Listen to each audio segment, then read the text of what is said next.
Good morning students. ఈరోజు మనం MSc entrance test syllabus గురించి తెలుసుకుంటాం. ఇందులో మనకి 14 యూనిట్స్ అనేవి ఉండడం జరుగుతుందన్నమాట.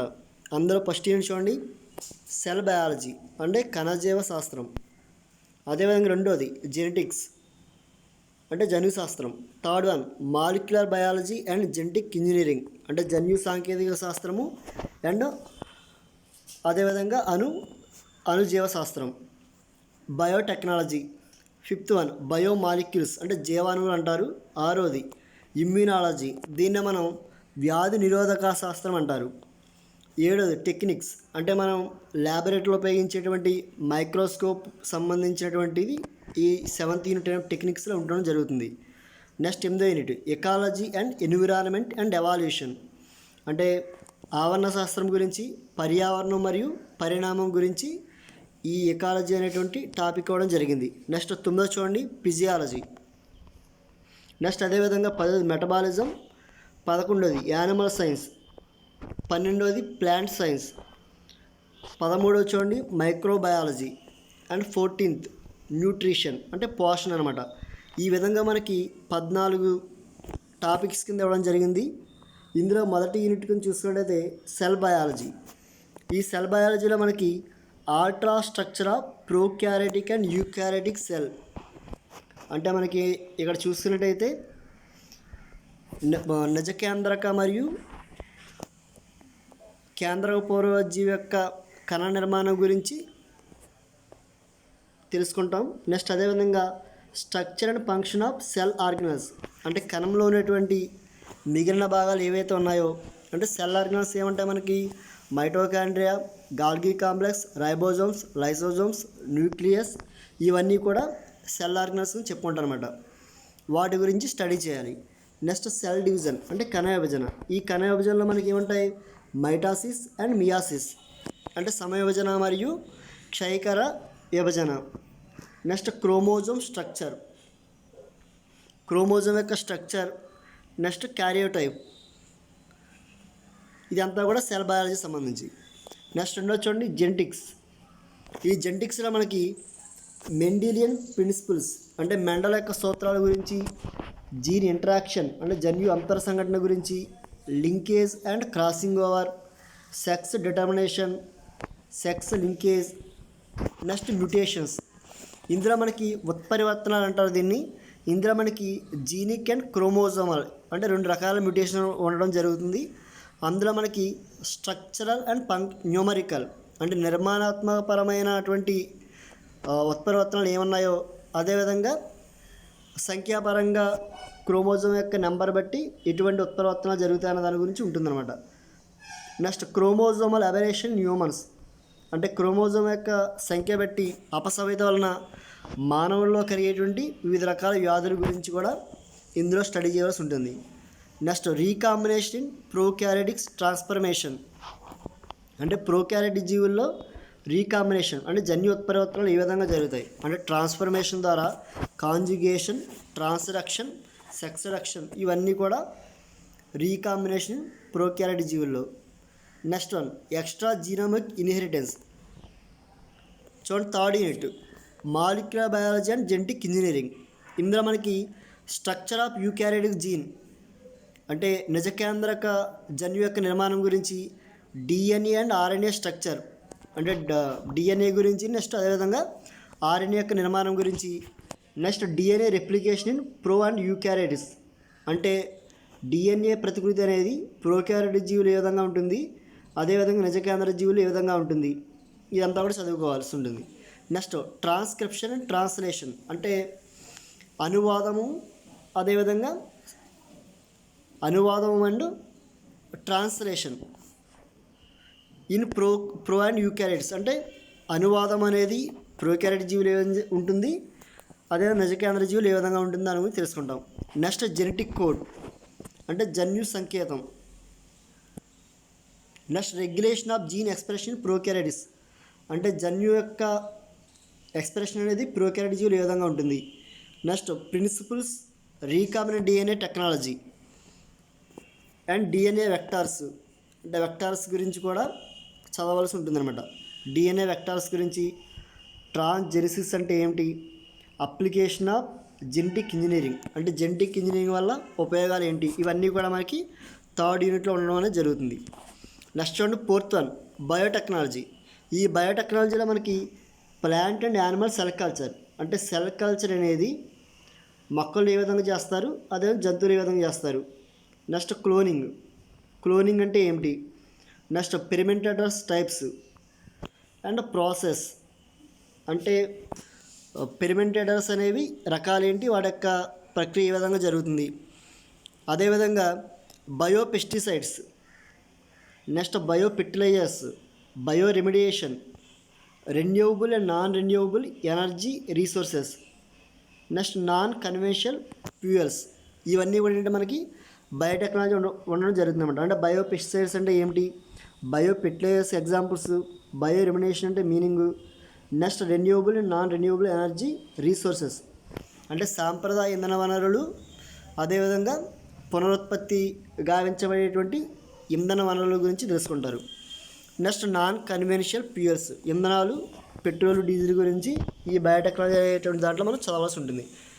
నెక్స్ట్ చూడండి ఐదోది బయోమాలిక్యూల్స్ అంటే జీవాణువులు. ఇందులో మనకి ఏమంటాయి, కార్బోహైడ్రేట్స్ అంటే పిండి పదార్థాలు, ప్రోటీన్స్ అంటే మాంసకృత్తులు, ఎమినో యాసిడ్స్, లిపిడ్స్, కొవ్వులు, విటమిన్స్ అండ్ పార్పారిన్స్ విటమిన్లు గురించి, పార్పారిన్స్ గురించి. Next enzymes.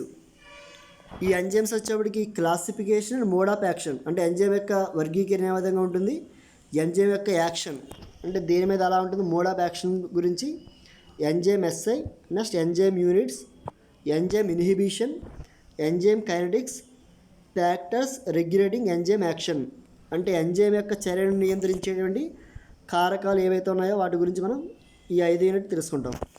నెక్స్ట్ చూడండి ఆరోది ఇమ్యునాలజీలో మనకి టైప్స్ ఆఫ్ ఇమ్యూనిటీ అంటే ఇమ్యూనిటీ యొక్క టైప్స్ ఏంటి, active and passive, cells and organs of immune system అంటే ఇమ్యూన్ సిస్టంలో ఉన్నటువంటి కణాలు ఏమంటాయి, కణాంగాలు ఏ విధంగా ఉంటాయి వాటి గురించి తెలుసుకుంటాం. అంటే బి సెల్స్ అని, టీ సెల్స్ అని, స్ప్లీను, స్కిన్, ఇవన్నీ కూడా మనకి ఇమ్యూన్ సిస్టంలో ఆర్గన్స్ అండ్ సెల్స్గా తెలియజేసుకుంటారు.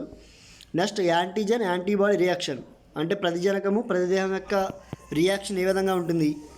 నెక్స్ట్ ఇమ్యూనో టెక్నిక్స్ ఏ విధంగా ఉంటాయి, హైపర్ సెన్సిటివిటీ అంటే అతి సున్నితత్వం అంటే ఏమిటి వాటి గురించి. నెక్స్ట్ అదేవిధంగా వ్యాక్సిన్ అంటే ఏ విధంగా ఉంటాయి, వ్యాక్సిన్ ఎవరు కనుగొన్నారు, ఇదంతా కూడా మనం ఈ ఇమ్యునాలజీలో చదవడం జరుగుతుంది. నెక్స్ట్ అదేవిధంగా 7th టెక్నిక్స్. ఈ టెక్నిక్స్ వచ్చేటప్పటికి మైక్రోస్కోపీ అంటే వచ్చేటప్పటికి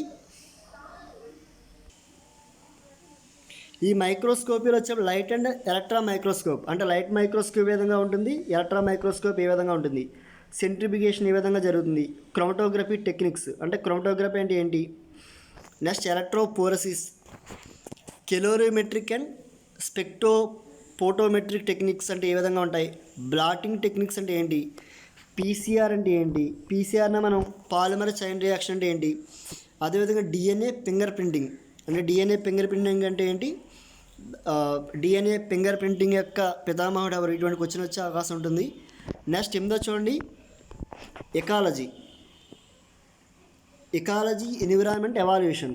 ఇందులో కనుక మనం చూసుకున్నట్టయితే theories and evidence of organic evaluation అంటే ఆర్గానిక్ ఎవాల్యుయేషన్ గురించి కొన్ని సిద్ధాంతాలు, ఎవిడెన్స్ గురించి చూడాల్సి ఉంటుంది. Next RD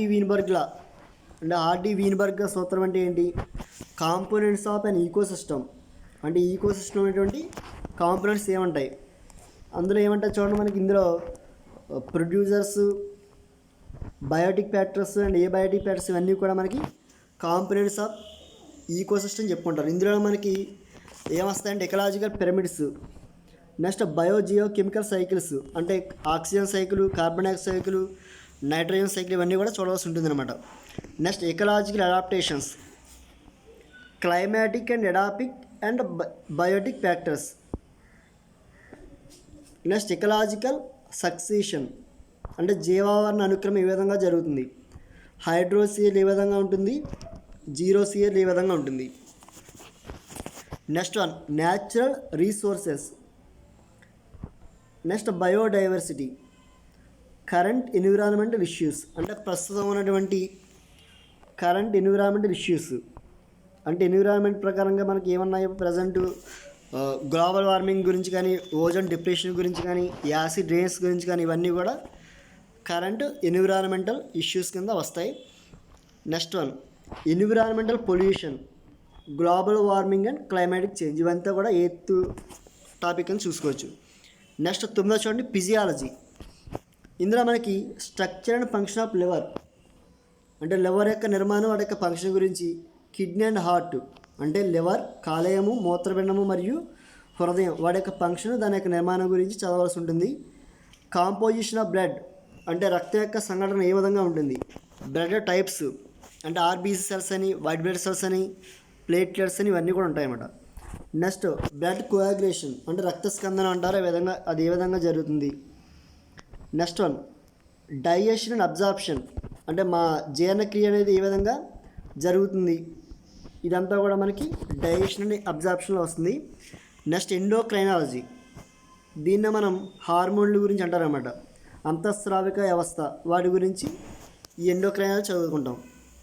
muscle and nervous system అంటే మజిల్ యొక్క నిర్మాణం ఏ విధంగా ఉంటుంది, నర్వస్ సిస్టమ్ ఏ విధంగా పనిచేస్తుంది అంటే మనకి 3 రకాల నర్వస్ సిస్టమ్ ఉంటాయి కదండి, అవేంటి central nervous system, peripheral nervous system, autonomous nervous system, వాటి గురించి ఫిజియాలజీ చదువుకుంటాం. నెక్స్ట్ 10వది metabolism. Metabolism of carbohydrates, lipids, proteins, amino acids and nucleic acids అంటే లిపిడ్ యొక్క మెటబాలిజం ఏ విధంగా ఉంటుంది, కార్బోహైడ్రేట్స్ యొక్క మెటబాలిజం ఏ విధంగా ఉంటుంది, అదేవిధంగా ఎమినో యాసిడ్ యొక్క మెటబాలిజం ఏ విధంగా ఉంటుంది, న్యూక్లిక్ యాసిడ్ యొక్క మెటబాలిజం ఏ విధంగా జరుగుతుందన్న దాని గురించి తెలుసుకుంటాం. Biological oxidation and bioenergetics అంటే క్రెబ్స్ సైకిల్, గ్లైకాలస్ ఇవన్నీ కూడా మనం ఈ మెటబాలిజంలో చదవాల్సి ఉంటుంది. నెక్స్ట్ చూడండి 11వది animal science, biology of invertebrates and chordates అంటే మనకి ఇందులో ఇన్వర్టిబ్రేట్స్ అంటే ఏమిటి అంటే అకశేరుకాలు అంటే ఏమిటి, కార్డియేట్స్ అంటే సకశేరుకాలు అంటే ఏంటి, ఇన్వర్టిబ్రేట్స్ అనేటువంటి వర్గాలు ఏవైతే ఉన్నాయో ప్రోటోజోవా, పొరిపెరా, సిలింట్రాట్ ఇవన్నీ ఉన్నాయి కదండి, అవన్నీ కూడా. అదేవిధంగా కార్డియేట్స్ వచ్చేప్పటికి చేపలు, అదే ఫిషెస్, యాంఫిబియన్స్, మ్యామల్స్ ఇవన్నీ గురించి చదవాల్సి ఉంటుంది అన్నమాట. Next embryology of chordates. Embryology అంటే పిండోత్పత్తి శాస్త్రం. చూడండి దీన్ని ఎంబ్రియాలజీ ఆఫ్ కార్డియేట్స్, పిండోత్పత్తి శాస్త్రం గురించి చదవాల్సి ఉంటుంది. అంటే ఎగ్ అనేది ఏ విధంగా డెవలప్ అవుతుంది, క్లీవేజ్ అంటే ఏంటి, ఎగ్ టైప్స్ ఏంటి, వాటి గురించి చదవాల్సి ఉంటుంది. Next classification of marine environment అంటే మెరైన్ ఎన్విరాన్మెంట్ యొక్క classification, physical and chemical parameters అంటే మనకి మెరైన్ ఎన్విరాన్మెంట్లో ఎటువంటి ఫిజికల్ పారామీటర్స్ ఉంటాయి, కెమికల్ పారామీటర్స్ ఏ విధంగా ఉంటాయి. Next marine estuarine, reservoir and riverine fisheries అంటే సముద్రంలో ఉన్న చేపల గురించి, నదీ ముఖ ద్వారాల దగ్గర ఉన్నటువంటి వాటి గురించి, రిజర్వాయర్లు, నెక్స్ట్ రివరైన్ ఫిషరీస్ వాటి గురించి, వాటిలో పెరిగేటువంటి చేపల గురించి చదవాల్సి ఉంటుంది. Cultivation of fin and shell fish అంటే రొయ్యలు చేపల పెంపక విధానం గురించి. నెక్స్ట్ కల్చర్ ప్రాక్టీసెస్ అంటే పెంపకం ఏ విధంగా చేస్తారు, ఇవంతా కూడా మనకి యానిమల్ సైన్స్లో ఉంటుంది. నెక్స్ట్ 12 చూడండి ప్లాంట్ సైన్స్. ఇందులో మనకి క్లాసిఫికేషన్ ఆఫ్ క్రిప్టోగ్రామ్స్ అండ్ పానిరోగ్రామ్స్ అంటే పుష్పించే మొక్కల గురించి వాటి యొక్క క్లాసిఫికేషన్ తెలుసుకోవాల్సి ఉంటుంది అన్నమాట ఈ ప్లాంట్ సైన్స్లో. నెక్స్ట్ చూడండి general characteristics of taxonomy groups of class and family level అంటే వాటిని మనం క్లాస్ లెవెల్ నుంచి ఫ్యామిలీ లెవెల్ వరకు చదవాల్సి ఉంటుంది. Next water relation and mineral nutrition plants అంటే మొక్కల్లో పోషణ ఏ విధంగా ఉంటుంది, ఖనిజ లవణాలు అనేవి ఏ విధంగా నీటికి ఖనిజ లవణాల మధ్య వాటి యొక్క బంధం అనేది ఏ విధంగా ఉంటుంది, వాటి గురించి తెలుసుకోవాలి.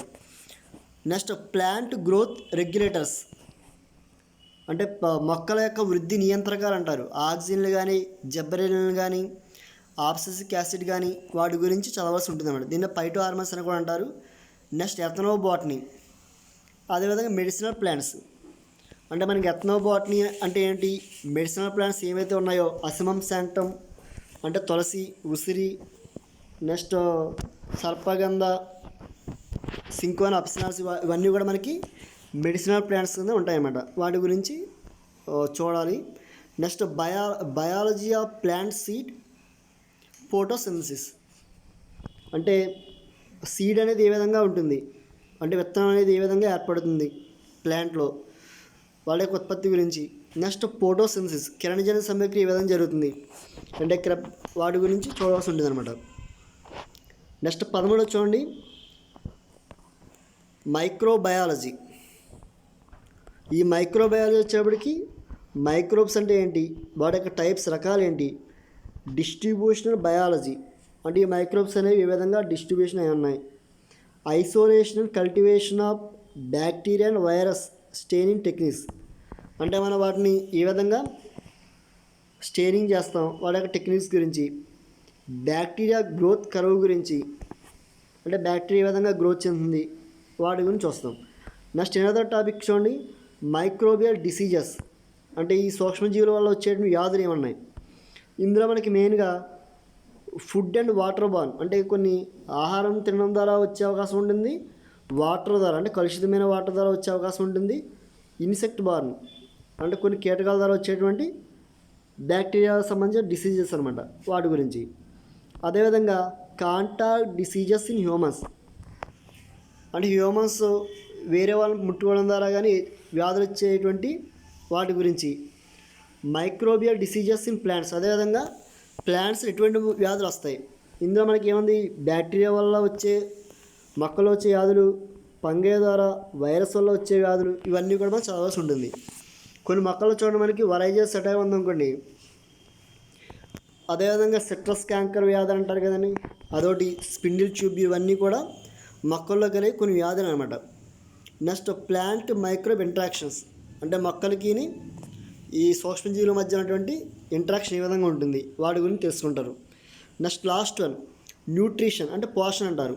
ఇందులో మనకి ప్రోటీన్స్ గురించి చదవాలి, అంటే బయలాజికల్ వాల్యూ ఆఫ్ ప్రోటీన్స్ ఏ విధంగా ఉంటాయి, ప్రోటీన్ మాల్న్యూట్రిషన్, అంటే పోషకాహార లోపం అనేది ఉంటుంది కదండి, ప్రోటీన్ లోపంలో వచ్చే కలిగే వ్యాధి ఏంటి, వాటి యొక్క డిజార్డర్స్ ఏంటి, వాటి యొక్క రసాయన కెమిస్ట్రీ ఏ విధంగా ఉంటుంది, and physiological role of vitamins and minerals in living systems, అంటే విటమిన్స్ అంటే ఏంటి, విటమిన్స్ యొక్క సంకేతనామాలు, నెక్స్ట్ ఖనిజ లవణాలు, ఇవన్నీ కూడా చదవలసి ఉంటుంది అన్నమాట. ఇదంతా కూడా మనకి మీ అక్కును పీజీ సెట్ యొక్క లైఫ్ సైన్స్ యొక్క సిలబస్ అనమాట. మొత్తం మీకు 100 మార్కులు ఉంటుంది, సమయం మాత్రం 90 నిమిషాలు అనమాట. సో మీరు ఇంటర్మీడియట్ టెక్స్ట్ బుక్లు తీసుకొని ఇక్కడ ఏదైతే సిలబస్ ఉందో ఆ సిలబస్ యొక్క లెసన్ ఒకసారి చదవకుండా వెళ్ళిపోండి. ఎందుకంటే మీకు ఆబ్జెక్టివ్ టైప్లో బిట్లు అడుగుతారు కాబట్టి జనరల్గా చదువుకొని వెళ్ళవచ్చు, ఆ టైంకి మీకు గుర్తొస్తుంది అనమాట. ఇది మన ఎంఎస్సి యొక్క syllabus. So all the best.